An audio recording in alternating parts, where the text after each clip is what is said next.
चालू हो गया ना। प्रिय विद्यार्थियों, राजनीति विज्ञान की जो कक्षा है बीए तृतीय वर्ष का जो प्रश्न पत्र है, तृतीय प्रश्न पत्र, उसमें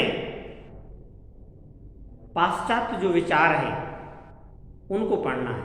पाश्चात्य विचारकों में अरस्तु को हम लोग पढ़ रहे थे। आज इसका अंतिम जो पाठ्यक्रम है, आज का जो विषय होगा, टॉपिक है अरस्तु का आदर्श राज्य। अरस्तु का जो आदर्श राज्य है, उसने अपनी एक पुस्तक लिखी है जिसका नाम है पॉलिटिक्स। क्या नाम है उसका?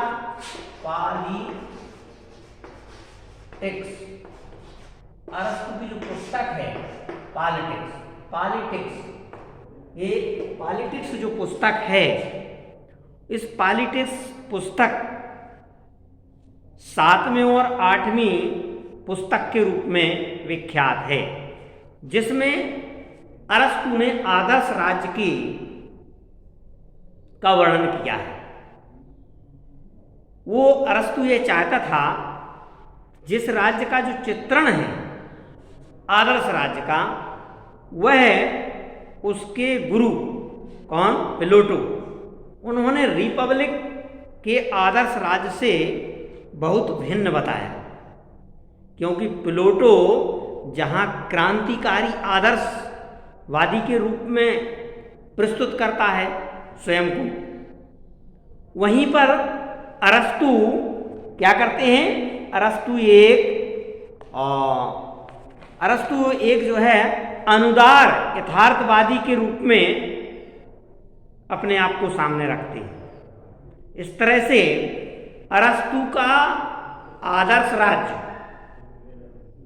प्लेटो के आदर्श राज्य से बहुत भिन्न है, जिसका वर्णन लाज नाम की जो पुस्तक है उसमें आदर्श राज्य की काफी मिलता जुलता बताया है। इसीलिए एक लेखक हुए हैं जिनका नाम है शेवायन। शेवायन ने अपने शब्दों में व्यक्त किया कि अरस्तु एक भिन्न आदर्श राज्य को मानता है। अरस्तु कैसा मानता है? अरस्तु जो है जिस आदर्श राज्य को मानता है, उसी को प्लेटो उपादर्श या द्वितीय सर्वश्रेष्ठ राज्य मानता है। तो आइए हम लोग आज समझें। हम ये भी कह सकते हैं कि अरस्तु जहां से प्रारंभ करता है और प्लेटो जहां छोड़ देता है।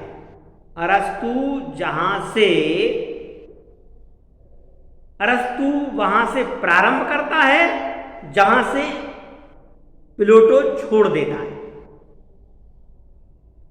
तो इस तरह से अरस्तु का आदर्श राज्य वह राज्य है जो प्लेटो का उपादर्श राज्य है।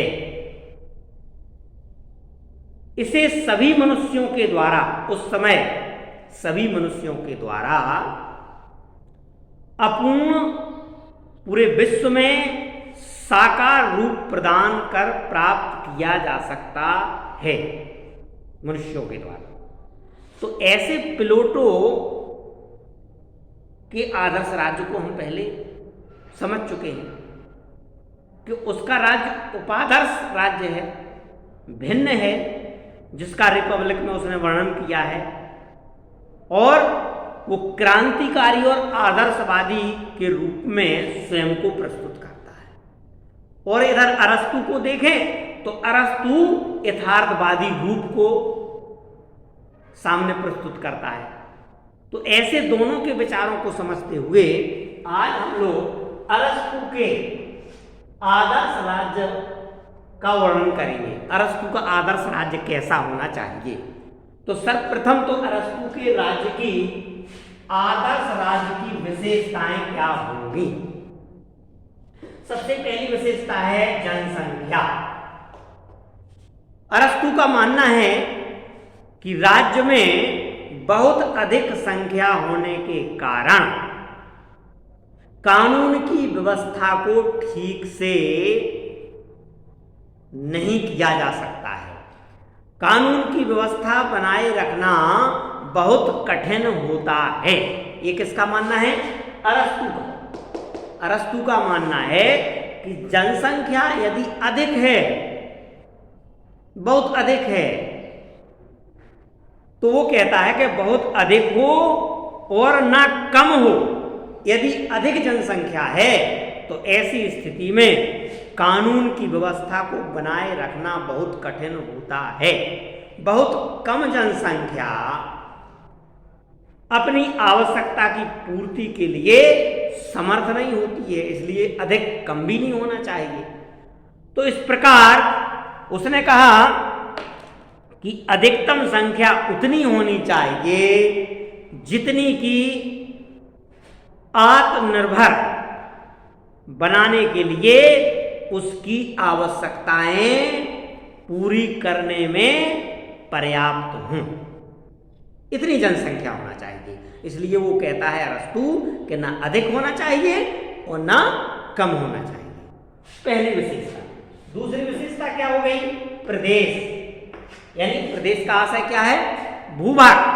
तो राज्य की भूमि अरस्तु के अनुसार ना बहुत छोटा प्रदेश हो और ना ही बहुत बड़ा प्रदेश हो, विशाल। वो कहता है कि व्यक्तियों को या जनता को जो वहां निवास करने वाली है उसको चाहिए कि संयम और उदारता के साथ अपना जीवन व्यतीत कर सके। और राज्य की जो भूमि है वो किस प्रकार की हो? राज्य की भूमि इस प्रकार की हो कि जिससे शत्रु अपने प्रदेश में नहीं आ सके, ऐसा प्रदेश होना चाहिए। वो कहता है कि ताकि अगर आपका प्रदेश यानी क्षेत्र इस तरह का है कि आपकी रक्षा करने वाला हो, जैसे उसने कहा कि किसी ऊंचे स्थान या चोटी से भली प्रकार देखभाल की जा सकती है, लेकिन वो उसकी रक्षा करने में यानी उस क्षेत्र की रक्षा करने में सरलता हो जाती है। ऐसे स्थान पर होना चाहिए जहां पर जल की व्यवस्था हो, जल और थल दोनों मार्गों में आसानी से जाया जा सके और हमारे प्रदेश की रक्षा हो सके। जैसे इसका एक उदाहरण अब हम लोग समझने के लिए दे सकते हैं। जैसे भारत में जो हिमालय है, हिमालय की जो ऊंची ऊंची चोटियां हैं वो हमारे क्षेत्र में यानी प्रदेश में रहने वाली जो हमारी भारत देश की जनसंख्या है उसकी रक्षा करती है। प्रकृति के जो प्रकोप हैं उनसे रक्षा करती है। जैसे वहां से आने वाली जो ठंडी हवाएं हैं उनको रोकती है, यहाँ तक कि दुश्मनों को भी आने में कठिनाई होती है। इसलिए क्या ऐसा प्रदेश होना चाहिए। दूसरा, अगली विशेषता क्या हो सकती है उसकी? नागरिकों का स्वभाव। वो कहता है कि नागरिक कैसे होना चाहिए प्रदेश के अंदर? ऐसे नागरिक होना चाहिए जो बुद्धिमत्ता और ओजस्पूर्ण गुणों से परिपूर्ण होना चाहिए। इससे क्या होगा? स्वतंत्र रूप से वो रहते हों और अच्छी प्रकार से भली प्रकार से अपना राजनीतिक विकास करना चाहते हों।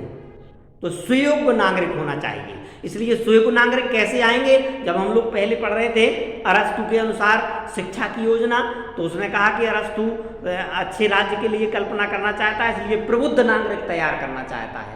और प्रबुद्ध और योग्य नागरिक होंगे तो वो आदर्श राज्य होगा। इसलिए नागरिकों का स्वभाव बुद्धिमत्तापूर्ण हो, मधुर व्यवहार करने वाले हों, ऐसे नागरिकों को चाहते हैं। अगला वो चाहता है क्या? चौथा, राज्यों के वर्ग राज्य के वर्ग। राज्य के वर्ग क्या होते हैं? उसने कहा कि राज्य के, अरस्तु के अनुसार राज्य के 6 प्रकार की आवश्यकताएं मुख्य रूप से मानी जाती हैं। 6 प्रकार की आवश्यकताएं अरस्तु ने कहा कि व्यक्ति या राज्य के लिए, आदर्श राज्य के लिए 6 प्रकार की आवश्यकताएं मुख्य रूप से होना चाहिए या मानी जाती हैं। कौन कौन सी? भोजन, कला कौशल, शस्त्र, संपत्ति, सार्वजनिक देव पूजा का स्थान,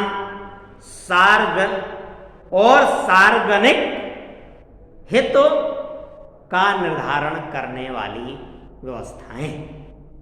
ये 6 आवश्यकताएं होनी मुख्य है और इन आवश्यकताओं की पूर्ति के लिए भोजन, कला कौशल, शास्त्र, संपत्ति, सार्वजनिक देव पूजा का स्थान और सार्वजनिक हित, इन आवश्यकताओं की पूर्ति के लिए आदर्श राज्य के 6 प्रकार के वर्ग होना चाहिए।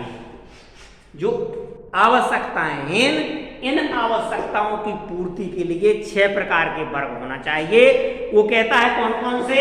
इसमें नंबर 1 कृषक होना चाहिए, यानी कृषक। दूसरे नंबर पर उसने कहा क्या होना चाहिए? शिल्पी होना चाहिए, शिल्पी। और इसके साथ साथ तीसरा यहां पर उसने कहा योद्धा होना चाहिए, योद्धा यानी सैनिक। और उसने कहा अगला होना चाहिए चौथा धनिक वर्ग। धनिक वर्ग क्या होना चाहिए? धनिक वर्ग, धनिक वर्ग भी होना चाहिए। और इसके साथ साथ क्या होना चाहिए? पुरोहित, पुरोहित भी होना चाहिए, विद्वान, ज्ञानवान व्यक्ति। और उसने कहा इस 6 वर्गों के साथ 6 प्रकार के जो वर्ग हैं उसमें पहला कृषक, दूसरा शिल्पी, तीसरा योद्धा, चौथा धनिक, 5वां पुरोहित और 6वां अति अनिवार्य वर्ग आता है प्रशासक वर्ग। कौन सा? ये 5वां हो गया और 6वां प्रशासक वर्ग। ये 6 वर्ग उसके पास होना चाहिए आदर्श राज्य, तभी आदर्श राज्य बन पाएगा। आगे उसने क्या कहा? ये 5वें के बाद इसको हम लोग समझेंगे आदर्श राज्य की विशेषताओं में। इसके बाद होना चाहिए उसके पास क्या? शिक्षा। क्या होना चाहिए? शिक्षा। आदर्श राज्य की कौन सी विशेषता है? ये 5वीं विशेषता है, शिक्षा। शिक्षा उसने कहा कि प्लेटो की भांति अरस्तु ने भी आदर्श राज्य में शिक्षा को अत्यधिक महत्व दिया। शिक्षा ही मनुष्य का नैतिक, भौतिक और मानसिक विकास कर सकती है। इसलिए अरस्तु ने क्या कर दिया? उसने, हम लोगों ने शिक्षा योजना जब हम लोग अध्ययन कर रहे थे तो उसने कहा कि बाल्यकाल से ही शिक्षा की योजना उसने दी है। और उसने कहा कि राज्य का कर्तव्य होगा कि अपने क्षेत्र में रहने वाली जो जनता है उस जनता को योग्य नागरिक चाहिए, तो राज्य का कर्तव्य होगा कि राज्य शिक्षा प्रदान करे। तो शिक्षा को इसने, राज्य की देखरेख में शिक्षा होनी चाहिए। इसके अलावा अन्य विशेषताएं भी होती हैं, अन्य सुविधाएं भी होना चाहिए। 6वीं विशेषता क्या है आदर्श राज्य की? आदर्श राज्य की अन्य विशेषताएं। अन्य विशेषताएं, अन्य विशेषताएं क्या होंगी? अन्य विशेषताओं में आ गया आपका आदर्श राज्य के रूप में क्या आ गया? एक आदर्श, अरस्तु ने कहा कि आदर्श राज्य कैसा होना चाहिए?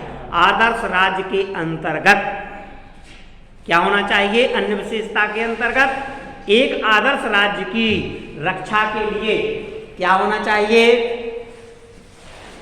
रक्षा के साधन होना चाहिए एक आदर्श राज्य के पास, और अन्य सुविधाओं में पानी की व्यवस्था, जल व्यवस्था, इसके अलावा सड़कें हों, सुविधाएं हों, अच्छी से अच्छी व्यवस्थाएं राज्य के पास होना चाहिए, तो आदर्श राज्य माना जाएगा। ये किसने कहा? अरस्तु ने। अरस्तु एक आदर्श राज्य की कल्पना करता है, वो इस प्रकार उसकी विशेषताएं निम्न हैं। धन्यवाद।